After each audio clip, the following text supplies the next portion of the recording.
We're counting down to Melbourne International Games Week 2025.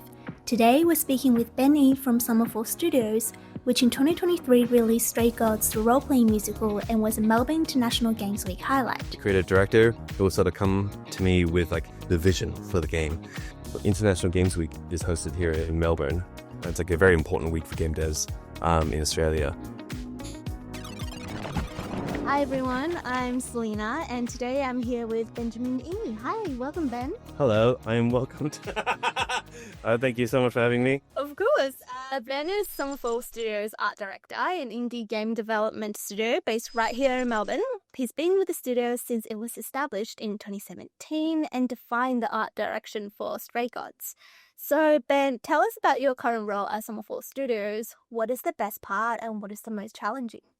Yes, I work as an art director for Summerfall, and what that basically means is that I am in constant communication with the creative director, who will sort of come to me with the vision for the game, and just be like, here's the gameplay, here's the story, here's vaguely what I want it to visually look like, and then I'll squirrel away to the computer, try to look up references, explore different art styles, and just come back and just what about this? What about this? What about this? And then from there we'll sort of collaborate. I'll do some more concepts and stuff to solidify the vision of the game, what it looks like, and working together. And then I'll take it to a team who will make stuff, and then I'll sort of guide it, review it, and just yes, more like this, more like that, less like that, sort of work out like that. When you start with a concept part, do you like to kind of create an overall atmosphere, or do you like to create what a potential character might look like, a setting? How do you approach it? Well, I think David and I both are most fascinated with characters. And so usually he'll flesh out the characters for first. That's how he sort of his whole thing is just who is the character? And then what about the setting influences that character kind of thing. So he kind of works in that way. And he also he loves world building. He loves it. He's crazy style. And so I would usually take from the characters and sort of put myself in their position and try to be well, if I was in a setting and I had these beliefs kind of thing, what would I dress like? And so I often like to start from the characters because they also, because they're born from the world, they also inform how the world looks kind of thing, So starting with the heart of the game or at least for Summerfall and their narrative of the characters, and then sort of taking from there the visual motifs or the design philosophies that each of the characters have and how they affect the world. So it sort of goes from there. On the other kind of flip side of that, I guess, do you have any advice for emerging artists who want to get their foot in the door into the game industry and create art for video games? Well, basically, I often get asked the question just what should I have in my portfolio, and whether or not I specialize or go generalized with it. I think both are good, honestly, because there have been times as an art director where I was I need this specific art style, and then and someone who did a broad general range had one piece, one artwork that hit the nail. I was hire them. So that's when generalists work. But there are other times where I was just I was just given free reins to have creative the visual direction for it, and I was just I would really love to have this person on board because I love their work specifically. Do you know what I mean? And then I scouted them for themselves. So both work. So there's no, unfortunately, direct answer. Yeah, and you yourself were scouted for Summerfall. Exactly. And here's another fun little thing. I first got scouted by Wizards of the Coast, not from the application process, but because of Dragon Age Inquisition fan art I did when I was in university. And because I was trying to do a tarot card. You know how they, in Dragon Age, they have the companion cards, the tarot card inspired sort of artworks. I was trying to emulate that, and I was doing commissions and stuff like that, doing fan art of that. And turns out that's exactly what Magic needed at the time for what would then be Strixhaven.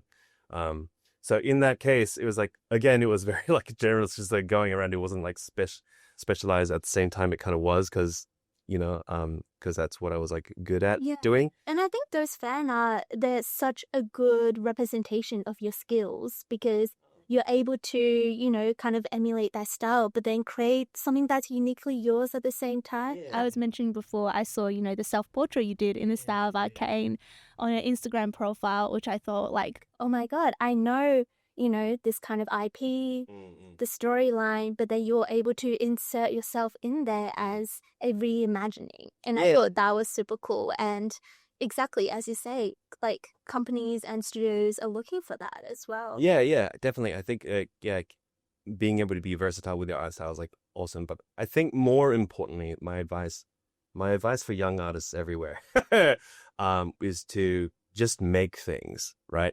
Because so many times people get caught up in like, how do I do the thing? How do I do the thing?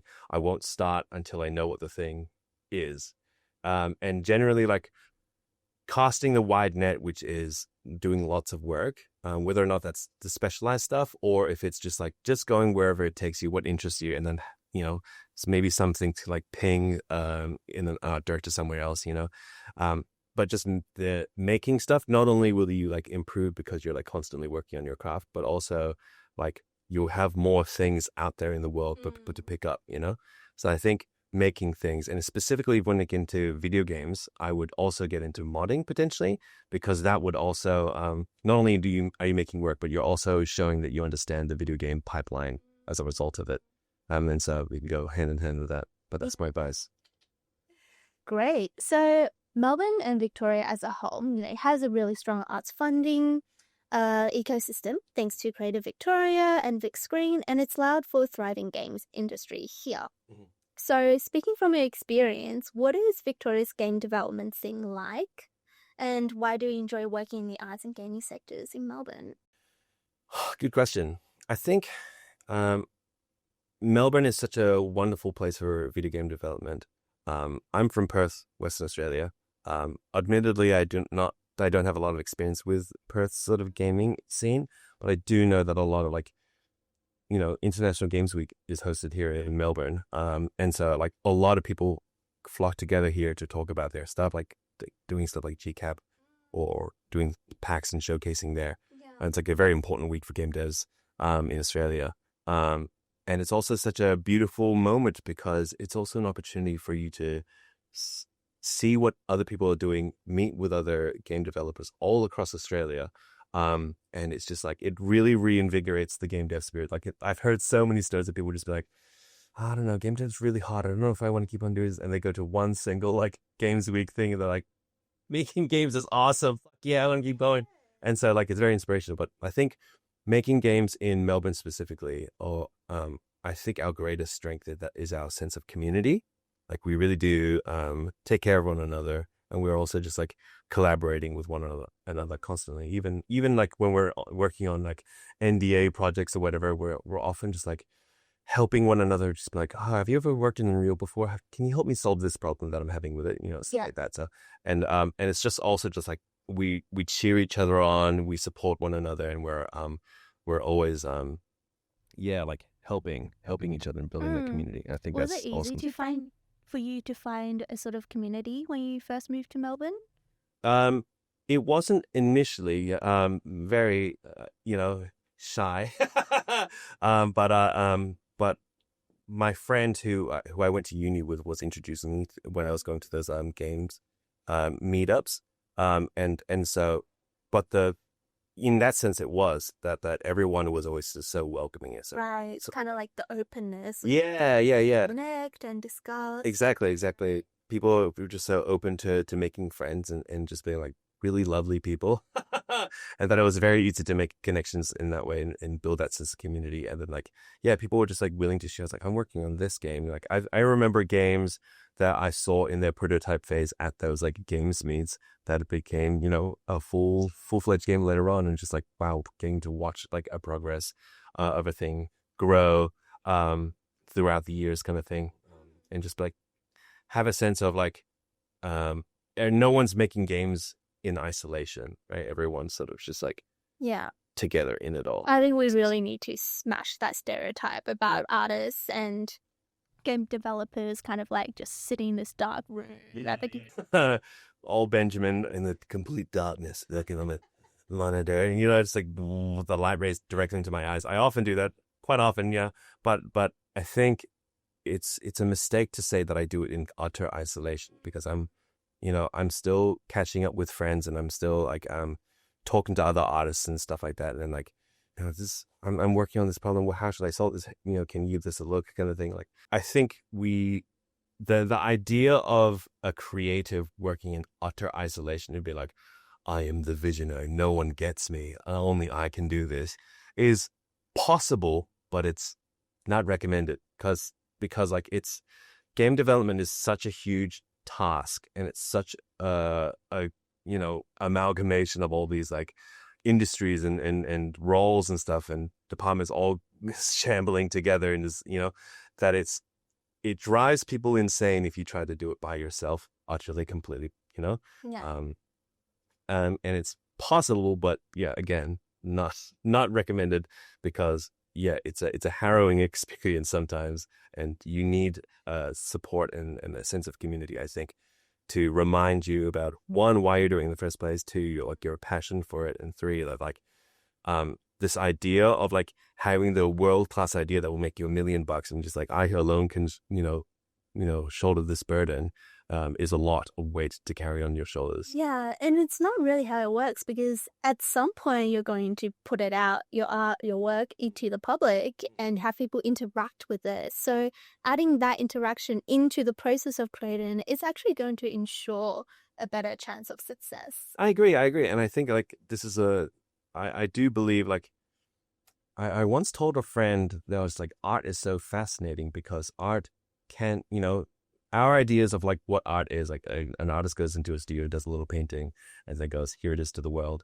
I'm done with that artwork, is kind of like technically true. But really, when you go to a gallery and you're not reading the little statements and you look at it and you conjure what the art is to you. Yeah. So the art actually keeps going past when it's made, right? And so like this idea of being like, I alone can make this like perfect artwork that is like singular by itself, and then and it has no other connection anywhere else, it's just by itself, kind of thing, is like a little bit false, because it's kind of like that whole idea of like clapping in the woods, can anyone hear it, kind of thing, of just being like art continues by the message that it connects people through. It's still about connection at the end of the day. Like, even when you're working on in utter isolation, this small little thing, and then you submit it to the world or submit it to anyone, if any single person sees it, you've automatically like made another connection, and that artwork changes from the pathway of the artist to the artwork to the person viewing it, kind of thing. Like it changes so many times, and it'll keep on doing that. And that's what's so beautiful about it, right? That's how it makes the art so profound, because like, yeah, it has so many shifting meanings to people, right? What is one of the most interesting or memorable feedback that you have gotten on your art or, project that you worked? It's not any singular particular moment, but throughout, so when I started doing like artwork and stuff, I was a little teenager being like, we're going to make the edgiest shit possible, darkness and shadow, hearts breaking, etc., stuff like that. And so art was this very personal thing to me that I would use to like reflect to myself. Yeah. And I would send it out to the world, just like, this is how I'm feeling. World, I'm feeling apathetic, I'm feeling melancholy, stuff like that. And as I grew as an artist, like doing more things, chasing like what beauty means to me, what art means to me, and stuff like that. It's really interesting how people's perception about my art has changed throughout. At first, when it was just my mom seeing it, she was just like, why are you drawing such scary things at the time? Stuff like that. And then it would like shift into just being like, Ben works in traditionals, because at the time I was so frightened of painting and I was frightened of color. I was just do everything with like grayscale, like lead pencil or whatever. And then I was like, and then moving on to Photoshop and doing more painting stuff, still in grayscale, and then moving to color. Like, color for a long part of my life was just like, I'm not good at this. And now it's the thing that I'm known for, right? Oh, that's so great. Good, right? Yeah, right. Profile, portfolio. Yeah. And it's so crazy because it wasn't like this immediate, just like, I'm really good at color. Color means so much to me. It was like a thing that I sort of like realized had potential to push emotion in a way that like my lead pencils was taking me all the way, right? And then it's just like the natural evolution of my artwork, because like your relationship to your art and your style sort of like moves because you grow as a person, so your art grows as well. Your art is a reflection of yourself. Yeah. And so I think the moments that really affected me was when people were like telling me like what they feel about my artwork, because I'm so this is crazy. I'm so blind to what my art style looks like that people sometimes will be like, oh yeah, that's totally your style. Like everyone will be recognize their style in mediums. Like I don't. You're like, I no, don't. it's not. Yeah. I was like, no, it's just one and only. Yeah, I want it early, but it's just like I'm, I can't see what my art style looks like. So I often will be like, what do you think it looks like? Like, how would you describe it, kind of thing? People are just like, yeah, very colorful and very like story-based and emotion-based, which is so fascinating because I'm just making stuff that interests me, and I don't really, it's not really strategic, like I'm going to make this the best story ever or anything like that. I'm just fascinated by things and I feel like compelled to make the thing. And so I think that was an important part of just like when people just like color and story and emotion. And I was just like, that's so fascinating. And now I see it in my own artwork, and I sort of like play with it a bit more. I think, to answer your question, a very long-winded way to answer your question, but like I think like people telling me like the feedback of being like, yeah, very colorful, very like emotional, really, I think solidified to my heart what art is to me. Jane? Yeah, and in the digital realm as well, I'm sure you're aware, one of the biggest topics is AI and how that's going to impact creativity and art, and obviously kind of everything that we create around it. Mm-hmm. But I still think, human creativity, human guidance is going to have such an important role. But perhaps not for indie studios, perhaps for bigger game studios and companies. Are you optimistic or pessimistic about the impact of AI? Oh, now what a question. My thoughts on AI. I have many thoughts and many feelings about AI. I am primarily pessimistic. Sure.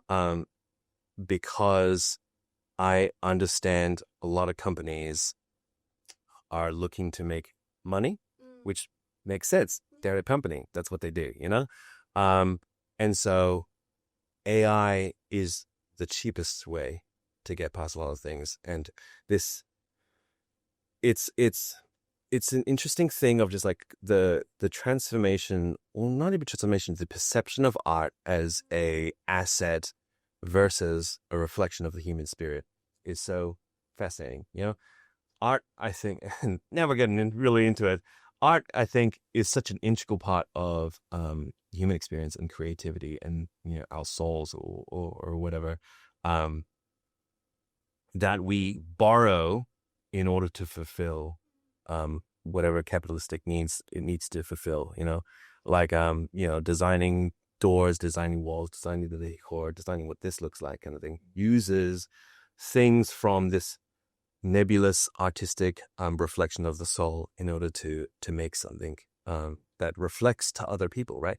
Like the reason why this arm stand is designed the way it does was, one, because of functionality, of course, but also two, because like maybe black is less intrusive on the eyes. Sure. Like it's all the nuances. Exactly. And some designs would be like it's curved more so that it feels safer to be around and stuff like that. And again, if you're noticing, like the whole idea is like it feels safer to be around, it feels less intrusive, is still a connection from art to person. I'm interpreting this. Yeah. And it's still this like communication between spirits, or this communication between each other, right? Yeah, and if we look at it from a consumer's perspective, people notice. People notice when that connection isn't there. Yeah, exactly. And because like when AI art, sure, someone's like typing up whatever they want it to say, but like an AI art, it works by like taking all the information it can and just like coming up with the best understanding, or not even understanding, or just like finding commonalities between things within those keywords and be like, this is probably what you wanted, right? And you go yes or no, and let's try again, do it again, Yeah. But it doesn't have a connection in the way that would design something for you and I design like, this is, isn't it interesting what this looks like? Isn't it interesting how this feels? Like, do you feel safer with this? Do you feel aggravated by this? Like, it's still a conversation I'm having with you. I'm just using art as a language, right? And you'll bring with you 10 years of experience doing this Yeah. conversation. Yeah. Whereas AI art, it serves its purpose, you know, just as itself. It's not interested in communication. The person typing is trying to do the communicating, but it doesn't have the sort of like intention behind each of the strokes, each of the like color choices that I'm trying to talk to you through, right? Yeah. And so I think going back to the whole AI art thing, like the reason why I'm pessimistic is because art and that communication that I'm having with people, you know, like product design or game design or whatever, companies or larger companies who don't care about that sort of spiritual connection, and it's more about just the asset by itself.